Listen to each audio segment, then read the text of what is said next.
Dan Nabi itu memberitahu kita bahwasanya cinta nggak dibangun dengan perasaan aja, tetapi juga dengan kriteria.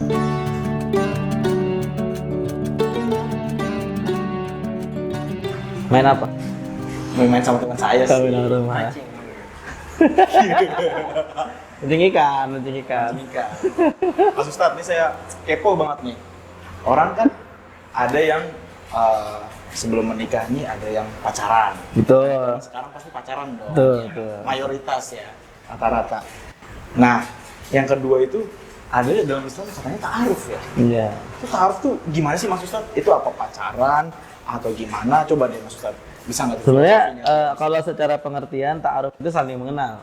Saling mengenal kalau dalam bahasa Arab di Indonesia kan gitu ya. Itu proses untuk saling mengenal, saling mengetahui lah. Mengetahui dalam artinya benar-benar tahu ini orang karakternya seperti apa, kesehariannya seperti apa, kepribadiannya seperti apa. Nah, kadang juga ada miskonsepsi dari ta'aruf nih bagi kita. Misalkan contoh, dia saling kenal tapi jangan berdua. Nah, itu nggak boleh tuh ya? Nggak boleh. Itu nggak boleh ya? Itu mengada-ngada itu. Nggak boleh Mas Ustadz. Nggak boleh. Jadi memang dipersilahkannya ketemu ya di tempat yang memang banyak orang atau dia jalan nggak berdua. Tapi memang ada yang mendampingi gitu.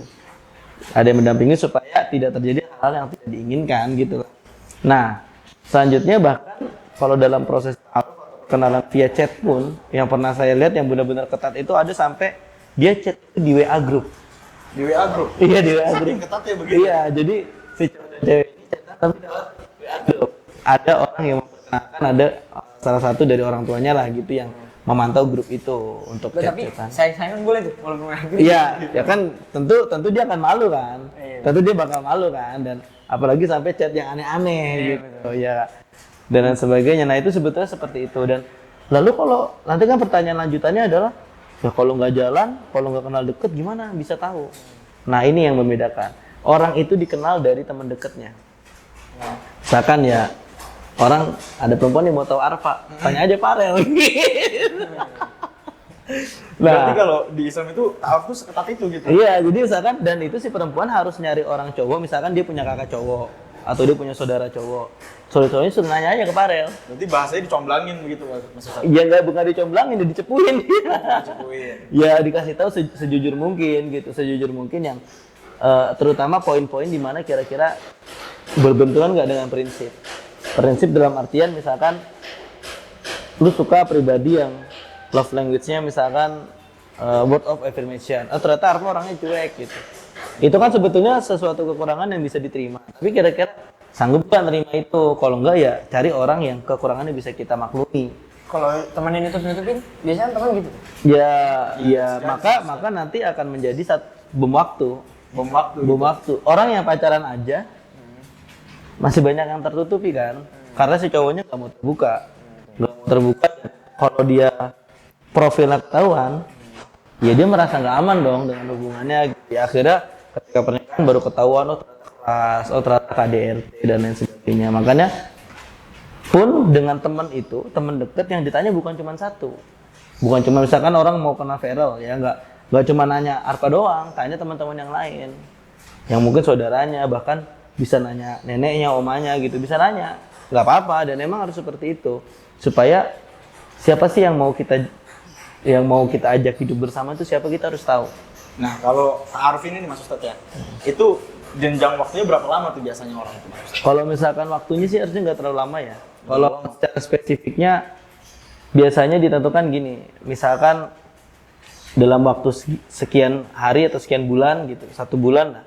1 bulan kalau misalkan memang tidak ada tanda-tanda lanjut ya sudah dijelaskan saja. Kayaknya nggak, dan memang harus ada kejelasan ya antara lanjut atau nggak boleh gantung.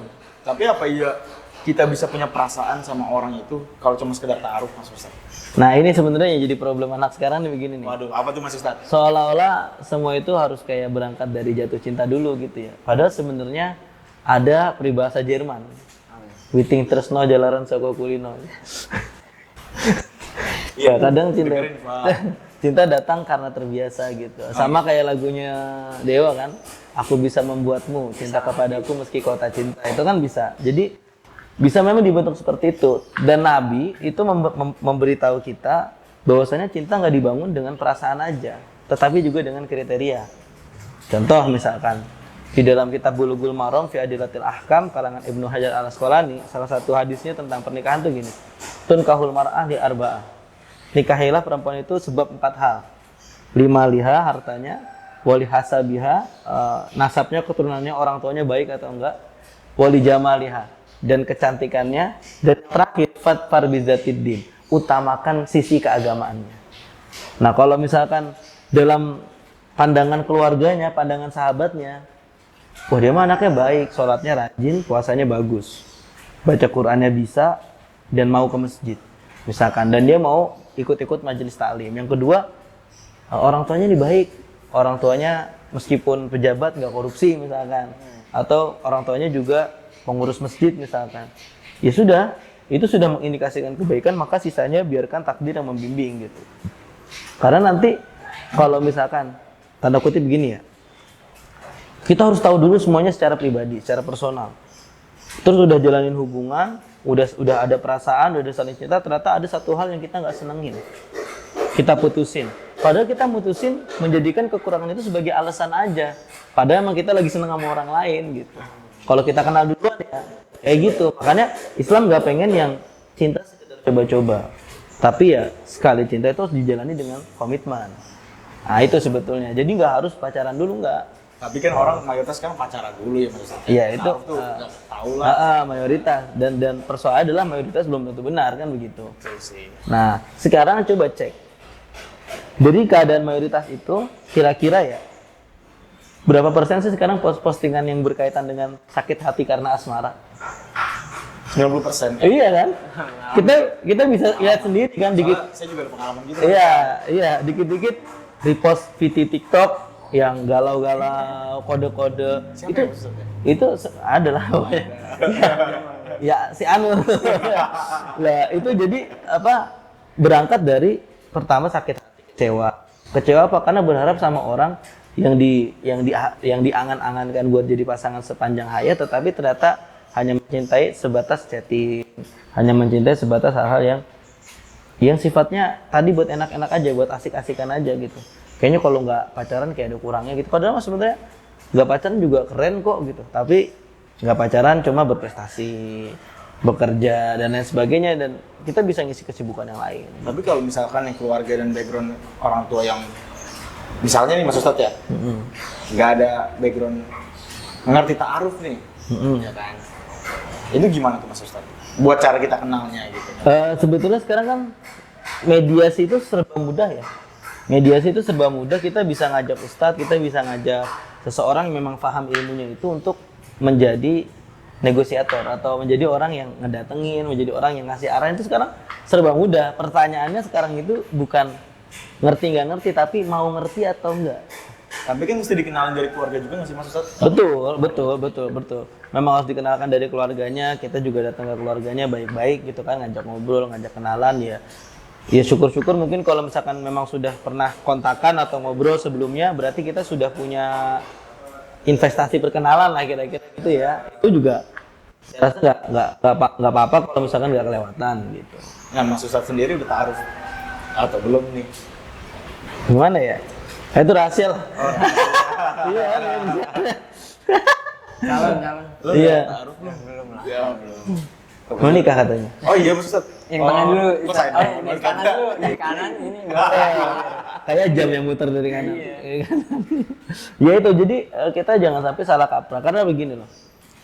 Sekarang banyak sekali kasus perselingkuhan yang dipicu dari reoni, yang dimana reoni itu karena dia pernah punya mantan. Gitu ya. Jadi kadang ya pacaran tadi itu bisa menimbulkan keburukan. Karena begini, kenapa bisa jadi buruk? Soalnya kan pas pacaran dulu itu kelihatan baru baiknya doang, asik-asiknya doang ya. Orang kalau udah jadi suami, benyutnya kelihatan semua gitu. Apa bedanya dengan ta'aruf? Apa tuh? Kalau pacaran aja nih misalkan lebih intens dibanding ta'aruf, yang ketahuan asiknya doang.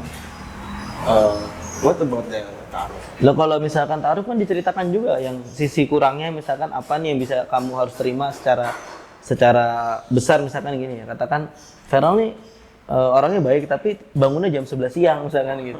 Bukannya kalau pacaran itu juga masih hal yang tahu juga Mas Ustadz? Ya kalau misalkan bisa tahu, Tetapi kan yang bahayanya itu si dua orang ini sudah membuka pintu zina. Perbedaannya itu. Kalau ta'aruf enggak, kalau ta'aruf kan terjaga, dia harus orang banyak, harus melibatkan beberapa orang, Berarti gitu. setelah- Tidak hanya setelah berdua. ta'aruf, lamaran gitu ya. Kalau ta'aruf ya melanjutkan hubungan ke jenjang yang lebih serius, lalu baru nanti pernikahan. Nah kalau pacaran itu, kita sudah membuka satu pintu untuk mendekati zina. Misalkan gini, ya awal-awalnya mungkin chattingannya biasa aja. Pertama bonceng motor, jaraknya kayak tukang ojek gitu kan. Rada jauhan dikit. Lama-lama ngerem mendadak. Iya. Lalu ini pengalaman nih Mas Ustadz nih. Lama-lama maju, lama-lama peluk. Nah, gitu ya. pertama pelukan di motor, habis itu Saya kurang paham. kayaknya di motor kebuka nih gitu, lihat orang nih, ganti pakai mobil. Udah nanti, jadi dia memang bertahap, makanya kata Imam Nawawi Al-Bantani dalam Masul Ibad itu jangan pernah meremehkan dosa-dosa kecil, karena dosa-dosa kecil ini dia mengundang dosa besar. Nah, pacaran atau pintu perzinahan itu kan salah satunya ya bukan dosa kecil malah itu. Cuma dia akan menyicil pada keburukan yang lebih besar. Potensi kita adalah kita berusaha menghindarkan keburukan. Daripada kita nanti kalau misalkan peribahasannya kan gini ya. Lebih baik mencegah daripada mengobati. Kadang-kadang pacaran gak tercegah tapi ujungnya sakit hati gitu. Quotes. Gitu. Tadi ada titipan pertanyaan nih Mas Ustadz nih. Iya, dari Sisanya dari Gini pertanyaannya. Kalau lo udah nikah nih, Hah? mau nikah lagi, apa mesti dita'aruf juga? Iya, supaya tahu supaya tahu mah tetap iya perlu tahu. Istri Plus, namanya dimadu dong. plus biar si calon istrinya juga tahu kalau dia bakal jadi istri kedua. Aduh, kayaknya sedih nikah banget dulu itu ya. udah kepikiran 2 kali. Jadi sebenarnya gini ya, tren-tren untuk beristri dua itu muncul karena satu ayat. Ayatnya itu fankihu ma qaba lakum minan nisa'i masna wa thulatha wa ruba'. Nikahilah perempuan yang menurutmu baik, ya.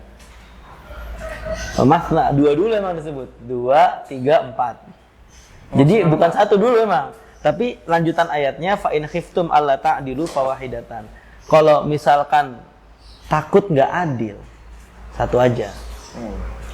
Dan kita cek Rasulullah itu lebih lama monogami atau poligami. Rasulullah itu masa hidupnya lebih panjang dengan monogami bersama Siti Khadijah daripada berpoligami. Dan pada saat itu masyarakat Arab itu istrinya nggak cuma 4, 10. Ambil detik ini. Enggak sekarang udah enggak. Ini sebelum Nggak tahu ya, maksudnya. ini dalam konteks sebelum syariat Islam turun. Sebelum syariat Islam turun itu bisa 10, 11. Dan cerainya itu kan kalau sekarang kita cerai rumit nih. Prosesnya ada talak 1, 2, 3, belum lagi kalau terlibat dengan KUA kan. Ada proses pengadilan, sidang dan sebagainya. Kalau dulu itu kamu udah saya cerai pulang. Udah pulang. Oke, putus orang pacaran. Iya. Oh gitu. Dan itu sangat tidak manusiakan perempuan. Akhirnya Jadi, dulu Nabi juga nikahnya kayak gitu. enggak, makanya Nabi turun itu sebagai pembeda. Beliau menikahi satu perempuan dan bertahan dengan satu perempuan yang namanya Siti Khadijah itu sebelum berpoligami. Nah, ayat ini turun, jadi ketika sahabat dengar ayat ini turun, mereka itu bukan sibuk mencari istri kedua, ketiga, keempat, tetapi sibuk menceraikan istri yang sudah ada. Paham nggak maksudku konteksnya? Jadi sekarang kalau misalkan dengan ayat ini kita semangat berpoligami itu sebuah salah kaprah, kesalahpahaman. Karena semangat ini artinya semangat menjaga martabat wanita, jangan dimadu terlalu banyak. Ya, afdol lebih baik ya satu. Gitu, satunya nggak habis gitu. Nah, Ustaz. Kriteria nih perempuan yang cocok dita'arufin. Gimana itu Mas Ustaz? Ya tadi kan. Ya. Buat jadi istri nih Mas Ustaz. Ta'aruf itu kan untuk menikah. Kriterianya nih yang sekiranya cocok dita'arufin. Oh nih anak bisa dita'arufin nih. Kan nggak mungkin cuma semata-mata cantik. Mas Ustaz. Betul. Jadi ada satu pemahaman yang saya bangun begini. Ketika dibilang tadi kan 4 ya. Hartanya, nasabnya, cantiknya, agamanya. Ya kan? Itu sebenarnya komplit itu. Udah mencakup semuanya itu. Nah, pertanyaannya gini, kan kalau nyari yang 4-4 model gini susah nih. Susah. Udah mati Pak Ufti, Cantik. kaya, Ya. cantik, plus keluarganya bagus gitu. Susah ya. Ya, ini kan agak berat. Ya sebenarnya bisa sih kalau kita berusaha memperbaiki diri, insya Allah akan temukan, akan antarkan kita kepada sosok yang seperti itu. Cuma begini, kenapa ada fatar bidatid din di akhir lalu ada 3 yang tadi? Karena gini, kalau misalkan katakan, oh ini anak agamanya bagus, tapi nggak cantik, hartanya nggak banyak, misalkan kurang lah, dalam artian susah betul, dan keluarganya baik, kita akan kesulitan dalam artian ketika kita nanti ngeliat perempuan yang agamanya bagus dan punya dari 3 ini, kita akan membandingkan misalkan gitu ya. Bersyukurnya susah gitu. Ya makanya setidaknya agamanya bagus, dapatlah 1 dari 3 ini gitu. Agamanya bagus plus cantik. Jadi kalau nanti kita ketemu cewek yang cantik, dia mah cantik doang misalkan gitu. Istriku enggak. Udah mah cantik, salatnya rajin gitu. Dalam satu kesempatan misalkan dapatnya yang beragama, wajahnya biasa misalkan enggak terlalu cantik. Lagi cantik kan relatif ya.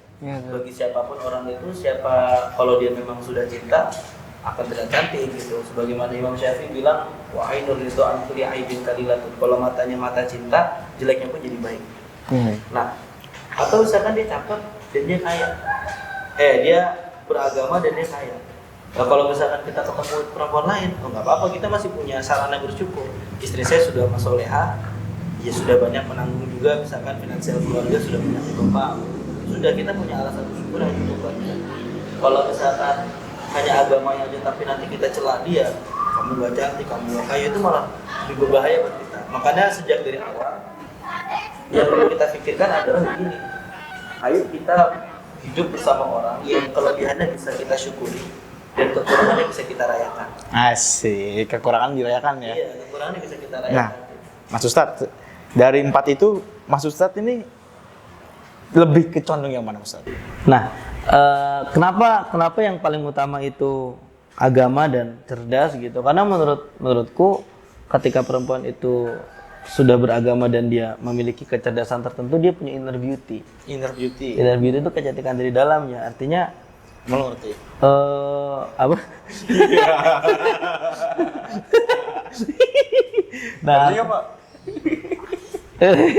Artinya selalu ada ruang untuk bersyukur dengan itu. Nah, lagi kalau misalkan dipertanyakan ya, lebih pilih mana, yang cantik dan tidak pintar atau yang pintar tapi tidak cantik? Kenapa harus dipertentangkan gitu? Kalau ada yang cantik dan pintar kan bagus ya. Tapi kan susah, Ustaz. Iya, susah karena mungkin skill kita yang belum mencukupi gitu. Kalau aku sih memandangnya gitu ya. Jadi sesuatu yang berkualitas akan ditemukan juga dengan yang berkualitas gitu. Nah, selanjutnya kalau misalkan punya kecerdasan dan dia agamanya bagus, itu unsur dari ditaskunu ilaiha, menjadikannya dia rumah sebagai tempat sandaran dan pundak untuk meringankan segala beban dalam sehari itu ya. Itu sudah bisa, karena dia bisa mengatur kondisi, dia bisa dengan keadaan itu berjalan dengan baik gitu. Itu sih kalau aku ya, kayak agama dan kecerdasannya gitu. Kecerdasan, berarti cantik dan asal itu. Dan terakhir karena gini, salah satu ciri kasih sayang seorang ayah kepada anak itu apa itu, Ustaz? Memiliki ibu yang terbaik. Memiliki ibu yang terbaik, Mas Ustaz ya. Ngomong-ngomong soal ta'aruf, Mas Ustaz, kenalan nggak buat teman saya yang pengen ta'aruf sih, Mas Ustaz? Siapa? Dia. Kayaknya dari tadi lu ngomongin taruh kayak lu nih. Tapi Mas Ustaz ada nggak kenalan yang sekiranya bisa dita'arufin, Mas Ustaz? Aduh, nggak tahu deh itu. Oke, sekarang ada kok, ada bahkan aplikasi juga ada kayak gitu. Cuman ya sebenarnya gini sih, daripada kita sibuk mencari, lebih baik sibuk menjadi. Karena ketika sudah jadi, tanpa dicari pun akan datang gitu. Udah jadi. Jangan nyari doang, nggak memperbaiki diri. Iya benar. Kita udah memperbaiki diri, makanya mencari begitu. Iya, jadi perbaiki dirinya dulu. Insya Allah ada loh temenku cerita gini.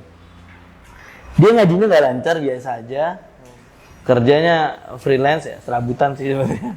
Serabutan, tapi dia punya satu konsistensi, itu sholat jamaah di masjid. Mahal. Ditawarin orang anaknya.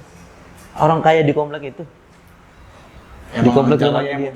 Iya, karena dia cuma alasan si orang tua ini bilang, soalnya di musola ini, di masjid ini, yang saya lihat anak muda cuma kamu. Makanya saya kenalin ke kamu. Iya, makanya. Padahal nggak dia Di sini salat di masjid mulu nih. Kalau misalnya saya berdua nih, Mas Ustaz, yang kenalin siapa kira-kira? Nah, nanti nggak tahu nanti kan gimana takdirnya berjalan. Abis itu temen ini curhat ke aku tuh curhat gini. Gimana ya? Katanya gitu. Orang gue cuma sholat doang. Jadi sebenarnya sholat itu nggak doang, berjamaah itu nggak doang. Makanya 27 kali lipat pahala sholat jamaah itu sebenarnya bukan hanya dalam bentuk nominal, tapi membuka pintu-pintu kebaikan yang lain. Nah, makanya subuh jangan siangan, berduaan. Jangan ngutang-ngutang sholat asar jangan. Aduh, nggak pernah gitu sih Mas Ustaz. Iya, nggak pernah sekali. Tapi nanti kalau misalkan itu saya mau lihat Mas Ustaz taruh, Iya. kayak biar hijrah nggak pacaran ya Mas Ustaz. Iya, pokoknya perbaiki diri dulu baru nanti ada jalannya insya Allah. Oke, paling itu aja sih. Nggak tahu dari teman saya gimana. Ada pertanyaan nggak? Ya, Iya. belum ada sih, lanjut aja dulu. Ngalir aja, ngalir. Ngalir aja. Oke, mungkin itu ya, itu dulu ya. Oke, makasih banyak loh Mas Ustaz. Oke, situ. Bisa ngasih jawaban yang mantap dan bisa bikin saya tuh, oh ternyata ta'aruf tuh begini ya. Benar. Banyak orang tuh beropini kalau ta'aruf itu kayak pacaran, nggak ada beda. Enggak, beda. Cuman dibungkus dengan bahasa ta'aruf yang lebih islami aja sih. Enggak. Jadi memang ada tadi ada ketentuannya. Ada pertanyaan Sat, kita taruh nih sama satu orang, tapi kita taruh lagi sama satu orang gitu, itu boleh nggak? Taruh sama satu orang. Misalnya kita taruh nih sama satu orang nih, Sama si A nih. sama si A, terus kita taruh lagi sama si B, terus sama si C. Jangan. Itu nggak, berarti Harus diselesaikan satu-satu. Kan seleksi juga gitu. Enggak, diselesaikan satu-satu. Kalau nggak cocok ya sudah, Baru tinggal pindah baru gitu yang lain. Harus komitmennya gitu. Nggak boleh tebar jari gitu.